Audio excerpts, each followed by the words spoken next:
अस्सलाम वालेकुम स्टूडेंट, कैसे हैं आप। एक और क्वेश्चन के साथ आपकी खिदमत में हाज़िर हूँ। क्वेश्चन नंबर 2 और उसका पार्ट नंबर 1 आज हम सॉल्व करेंगे। Question number 2 exercise number 5.3। Same वैसे ही क्वेश्चंस हैं जैसे कि आप पिछली एक्सरसाइज में और इस एक्सरसाइज के पिछले क्वेश्चंस में करते चले आ रहे हैं। बस ये आपकी प्रैक्टिस के लिए कि बार बार आप इसको जो है प्रैक्टिस करें, जिससे जो है ये आप इससे गो थ्रू हो जाए और ये आपको कभी ना भूलें। इसलिए आपको कभी इसका यूनियन और कभी इंटरसेक्शन करके और कभी इसका कम्प्लीमेंट सेट्स को समझाने की आपको कोशिश की जा रही है। तो क्वेश्चन नंबर 2 का पार्ट नंबर 1 भी नहायत ईजी है।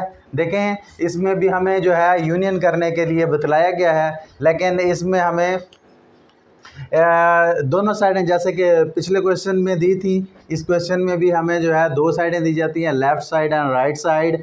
इन दोनों को हमने सॉल्व करना है और दोनों के आंसर जो है सेम प्रोड्यूस करवाने हैं। तो यहाँ से हम सॉल्यूशन करते हैं और यहाँ देखेंगे सबसे पहले लेफ़्ट हैंड साइड जो है वो लिख देंगे। सबसे पहले क्वेश्चन की लेफ़्ट हैंड साइड यहाँ पे सेपरेट करके लिख देंगे। वाज़े तौर पे कि हमने करना क्या है, करना यह है कि ए और बी का यूनियन करना है और उसके बाद सी के साथ उसका यूनियन करना है और उसका आंसर हमने निकालना है। तो सबसे पहले जैसे कि हमारे पास रकमें हैं वैसे ही हम इसकी सेट्स लिख देंगे। ब्रैकेट तो ब्रैकेट लगा दी है, ए है तो ए वाला सेट हम यहाँ पे लिख देंगे। उसके बाद यूनियन है, इसी तरह बी वाला सेट वो भी मैं यहाँ पे लिख दूंगा। इसके बाद ब्रैकेट भी लगाई, फिर यूनियन। अब सी वाला सेट यहाँ पे लिखने वाला हूँ 1, 5, 8 और 10। ये देखिए मैंने सेट्स लिख दिए हैं। अब सेट्स के क्या करना है, आपने सबसे पहले ब्रैकेट्स को सॉल्व करना है। ब्रैकेट्स के अंदर दो हमारे पास सेट्स हैं, दोनों का हमने यूनियन लेना है। यूनियन को आप भी जानते हैं क्या करना होता है। यूनियन में दोनों के तमाम अरकान आ जाते हैं जो दोनों में हो।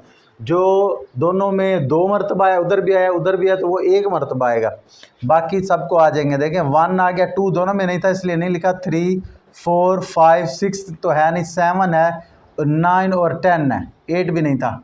तो ये देखें इसके अंदर जो थे वो सारे के सारे इनमें आ गए, इस दोनों वाले इसमें आ गए। अब इसका अलहदा से यूनियन करना है सी वाले सेट के साथ। नेक्स्ट स्टेप में हम उसका यूनियन कर देंगे। हम सबका भी इकट्ठा यूनियन कर सकते थे, लेकिन ये ब्रैकेट हमें मजबूर कर रही थी कि पहले हम जो है इन दो का यूनियन कर लें, बाद में इसके साथ उसका यूनियन करेंगे। अब देखें लास्ट हमारा जो स्टेप होने वाला है, इसका दोनों सेटों का हमने यूनियन करना है। यूनियन में भी जैसे कि आप जानते हैं सारे ही आ जाएं, 1, 3, 4, 5, 7, 8, 9, 10। देखिए इसमें सिर्फ 8 था, जो इसमें नहीं था वो भी हमने साथ ऐड कर दिया। बाकी तो रकमें 1, 5 और 10 इसमें थी, वो ऑलरेडी आ गई। तो ये हमने सारी की सारी दोनों की लिख दी और इसे हमने क्वेश्चन नंबर 1 कह दिया कि ये हमारे पास लेफ़्ट हैंड साइड का आंसर जो आया है वो ये आया। अब राइट हैंड साइड का आंसर हम निकालते हैं और उसे भी सेम जो है हम साबित करेंगे कि सेम है। अगर सेम नहीं आएगा तो हमारी मिस्टेक है, हमें इसमें कुछ मिस्टेक कर ली है, इसलिए हमें सेम आंसर लाना है। ये देखें राइट हैंड साइड और राइट हैंड साइड मैंने लिख भी दी कि कौन सी चीज़ हमने मालूम करनी है। अब इसी के मुताबिक हम जो है इसके सेट्स लिख देंगे। ए की जगह पे ए का सेट लिख देंगे, फिर यूनियन और ब्रैकेट आ गई, और बी की जगह पे बी वाला सेट वो यहाँ पे लिख दिया जाएगा, फिर यूनियन फिर से आ गई और उसके बाद सी वाला सेट 1, 5, 8 और 10 और ब्रैकेट्स बंद हो गई।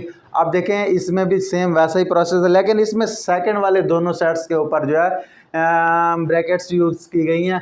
तो सबसे पहले इन दोनों का यूनियन लेंगे, इसको सेम वैसे लिख देंगे। 1, 3, 5, 7 और 9 ये वैसे ही लिख दिया गया और इन दोनों का हमने जो है यूनियन लेना। यूनियन मतलब दोनों के तमाम अरकान आ जाएं। 1, 2 और 3 दोनों में नहीं है इसलिए 4, 5, 6 भी नहीं है, 7, 8 और 10 ये दोनों के अंदर तकरीबन यही रकमें थी, कुछ उससे ली कुछ उससे ली, कुछ दोनों में कॉमन थी, वो सारी की सारी यहाँ पे हमने शो करवा दी, ये यूनियन हो चुका है। अब इसी तरह इन दोनों जो दो अब बच गए हैं, अब इन दोनों का भी यूनियन कर लेना है, इस वाले और इस वाले सारे ही आ जाए। तो देखें 1 आ गया, 3 भी आ गया, 4 भी आ गया, 5, 6 है नहीं, 7, 8, 9 और 10। तो ये हमारे पास इस दोनों का यूनियन हासिल हुआ। अब यही यूनियन जो आंसर हमें मिला है राइट हैंड साइड का, अब चेक करेंगे कि लेफ्ट हैंड साइड वाले आंसर के साथ हमारा मैच हो रहा है कि नहीं हो रहा। तो देखें उसमें भी 2 नहीं था और 6 नहीं था, उसके अलावा बाकी रकमें थी। इसमें भी देखें 2 नहीं आ रहा, 6 नहीं आ रहा, बाकी तमाम रकमें आ रही हैं। तो इसका मतलब है हमने सेम आंसर जो है वो फाइंड कर लिया है। इसलिए इसे क्वेश्चन 1 और इसे क्वेश्चन 2 का हुआ है। तो हम यहाँ पे लिखेंगे कंपेयरिंग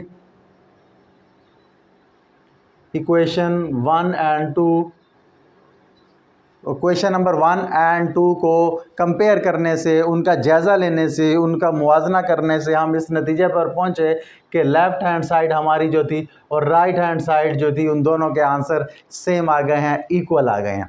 तो यहाँ पे हमारा सवाल क्लोज़ होता है।